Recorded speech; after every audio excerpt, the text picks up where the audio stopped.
Hi, welcome to English 202. This is Introduction to Film as Literature. I am your instructor, Vanessa Farfan. You can refer to me as Vanessa or Mrs. Farfan, whichever you prefer. I've been teaching at NCU. This is actually my second year, and I teach primarily writing classes, like Writing 121, Writing 123, and then I've taught a few literature classes, including this one. So I'm really looking forward to working with you this summer. I want to just give you a sizable introduction to this course as a means of giving the course a frame so that as you move through the discussion forums and the films this course, you will have a sense of where I'm coming from in teaching the class. Alright, so stories, whether filmed, told, photographed, written, text, or Snapchatted, are all representations of reality. They are mirrors in which we can peer to see, that is, to understand, some truth of our being, our world, our relationships, our purpose, etc. Stories are mirrors, but they are also lenses, a metaphor that is particularly fitting for thinking about stories told through film. Stories offer a way of seeing reality, and in some cases those lenses are accurate, insightful, and discerning. But in other cases, those lenses are distorted, deceitful, or delusional. It is with this understanding that I approach the teaching of film. Films tell stories, but the fruit that those stories bear in my life and in your life are in part a result of my engagement with them, and your engagement with them. It is my responsibility, not to say anything about the responsibility of the artist, to view films with discernment, searching out what is true and what is false. What good is a story if it doesn't somehow affect us? We look to stories to help us understand, to help us, again, to see more clearly. If a story muddles our vision, leading us to think and act in ways that are harmful to ourselves and our communities, then we must be able to discern what is false in a story. Stories are usually some wonderful blend of truth and falsity, and here I don't mean falsity to refer to fiction, for fiction can often be true even if factually it is false. It can be true morally. Ultimately, then, I approach film with an eye to its moral vision. It's easy to watch a movie and to walk away feeling good after it. The ending was, after all, satisfactory if not fulfilling. The characters grew, there were some good lines, good devoured evil, etc.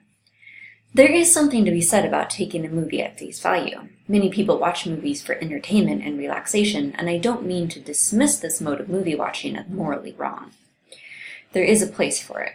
However, it wouldn't be worth much to pay money to take a class just so you can watch a bunch of movies without giving those movies much thought to what the movie is trying to argue, how it attempts to make its argument, and to what extent you actually agree with its argument.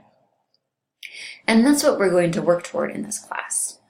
You may even be a little surprised to hear me use the word argument in relation to movies.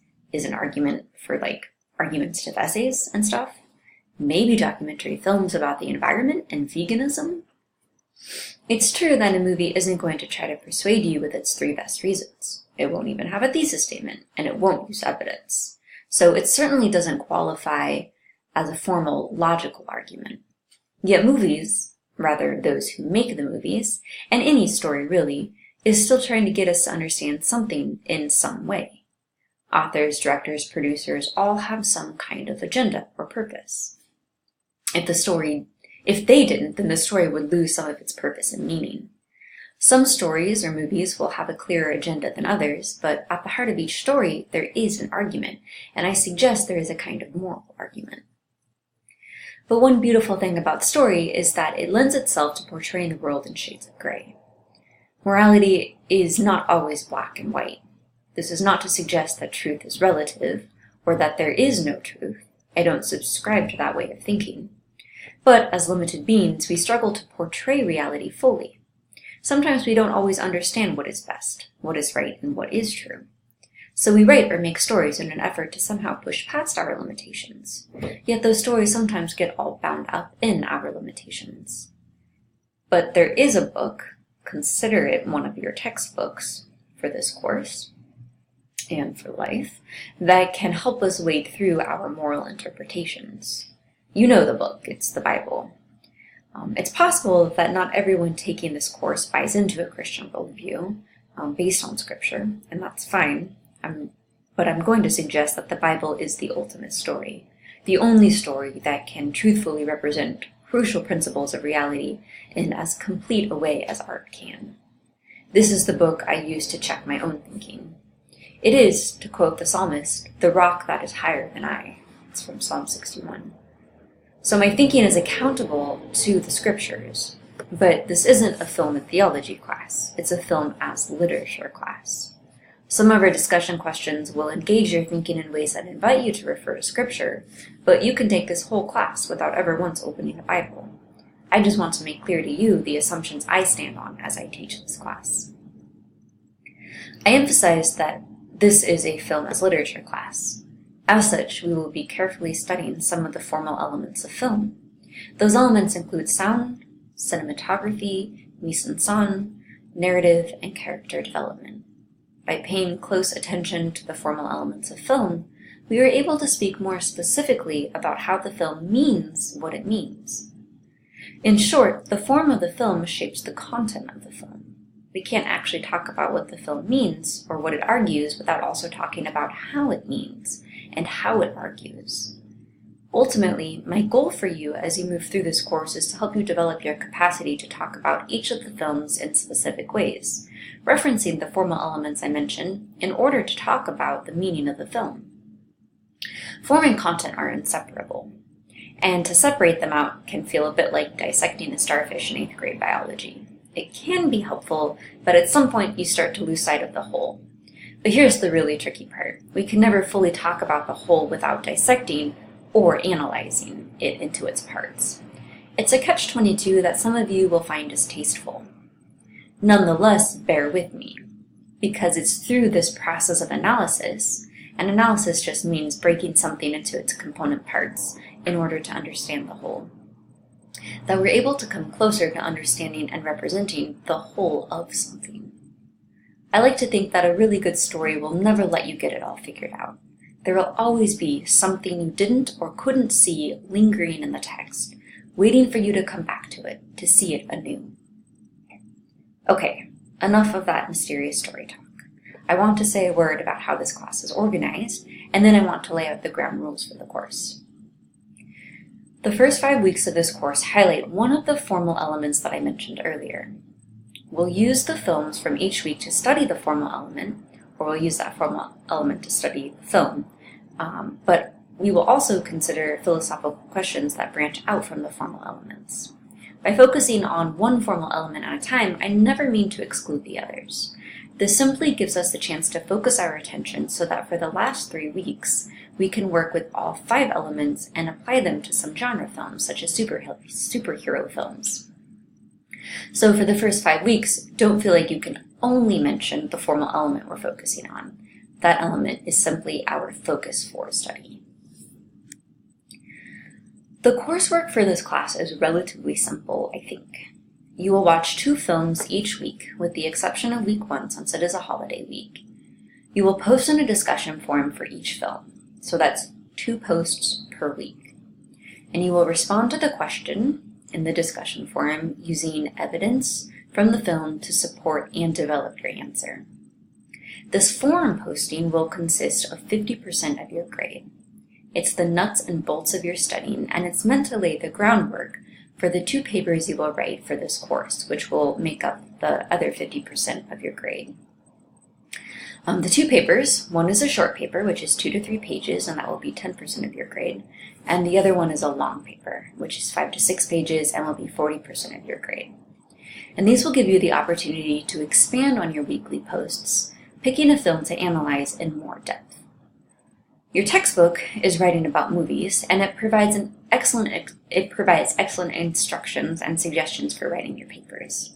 Most of the reading assignments I give from this textbook are meant to help you with your paper writing, so you won't be quizzed over the readings from this assignment, and you won't necessarily reference the textbook in your discussion posts, although it's possible that you might, but they should give you instructions to work with as you write the paper. So that is in a sense where you will be tested or evaluated on the reading that you've done from the book. So your paper instructions will make this clear, but I want to emphasize this point early on, that both of your papers will absolutely need a thesis statement. And the textbook, Writing About Movies, provides quite a bit of guidance in writing thesis statements, but if you don't know how to write a thesis statement, please don't hesitate to reach out for help. Even if you've taken Writing 121 and you're still confused about what a thesis statement is, I'm here to help you. It's my job, but it's also my pleasure to guide you in this learning process. More instructions will follow in regards to your paper assignments, so hold tight. Your first paper will be due week 4, midterms, and then the final paper will be due week 8 as your final for the class. I can give you a quick preview on what you'll be graded on, and that is your thesis or your argument, and the development of your argument, which includes your reasoning and the evidence that you use to support and develop your argument, or in other words, you're telling me how and why your argument is true. The second criteria, so you got argument, the second criteria would be organization. How well are you organizing your ideas? In other words, is it easy for someone who's not inside your mind to follow along and understand your argument? And finally, the third category is grammar and mechanics.